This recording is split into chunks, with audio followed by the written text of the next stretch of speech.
Echoes of the Past. Chapter 1, The New Beginning. In a quiet corner of an old town, where the houses whispered their history to the wind, stood a dilapidated mansion, a relic of a bygone era. It was here that Emily and Jason, a young couple with dreams of starting anew, found their seemingly perfect home. The price was too good to be true, but they chalked it up to the house's age and reputation. They moved in with laughter and boxes, filling the empty spaces with their hopes. But as the sun dipped below the horizon, the house began to reveal its secrets. Chapter 2, Whispers in the Night. The first night, Emily delved into the history of their new home, uncovering tales of the Fairchild family, all of whom met tragic ends within its walls. Jason tried to dismiss it as folklore, but the playful laughter of children, distant yet clear, made them both pause, the chill in the air not just from the open window. Then, an old gramophone in the corner, untouched for decades, started playing a lullaby on its own. The tune was haunting, a melody from the 19th century, one that wasn't in their collection. The nights grew longer, and the whispers grew louder. Jason heard them in the kitchen, leading him to a basement door that swung open of its own accord, revealing a staircase that hadn't been there the day before. Chapter 3, The Hidden Room. The laughter guided Emily through the house, down a hallway where shadows played tricks on the eyes. She found a concealed room behind a bookshelf, untouched by time. Inside was a child's sanctuary, with dolls and toys, and a diary that spoke of games that never ended. The last entry told of a final game of hide and seek, with one child never found.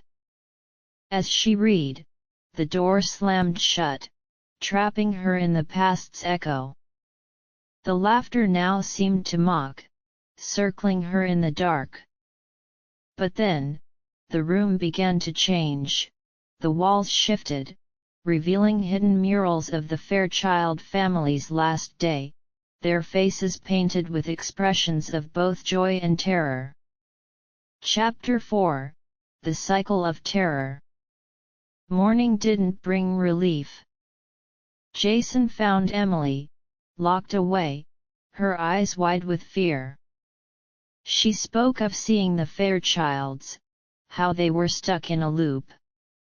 They tried to leave, but the car wouldn't start, and when they looked back, not only were the Fairchilds watching from the windows, but the garden was filled with ghostly children playing, as if the house extended beyond its physical bounds. Every exit led back to the living room where the family's ghostly reenactment played out, but this time, they noticed a figure in the crowd who looked just like Emily, suggesting she was part of the family's history now. Chapter 5, The Resolution. Jason, desperate, suggested they finish the game. They searched, following the whispers of the unseen child. In a hidden closet, they found her, her ghost still playing her endless game, smiling when they finally said, "Found you." But the surprise didn't end there. As the child's ghost faded, the room filled with the sound of applause, and the house seemed to reset itself.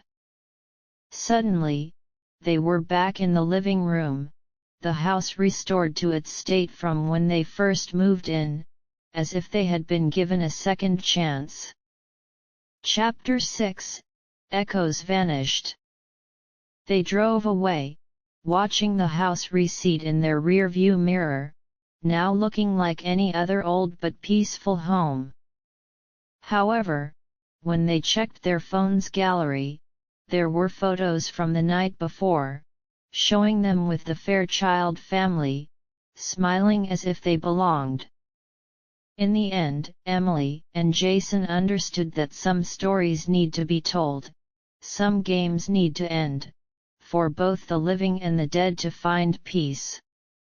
But the house, with its secrets now known, had left them with one last surprise: a small, antique locket found in their car, containing a picture of the lost child, a reminder that some connections with the past are indelible. As they drove into the sunrise, Jason, trying to lighten the mood after their harrowing experience, said, "Well, at least we won't have to worry about finding a babysitter for our future kids. They'll have plenty of playmates from the 1890s. Emily couldn't help but laugh, a sound that mingled with the morning light, a final note to their night of echoes, proving that even in the darkest tales, there's room for laughter.